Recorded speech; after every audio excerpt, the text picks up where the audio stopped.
Salut, Robert! Salut, Radu! Am aici o listă cu stiluri de tatuaje și plănuiesc să aflu care este stilul tău preferat de tatuaje. Ascult.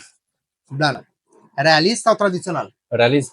Realist sau neotradițional? Realism. Realist sau blackwork? Realism.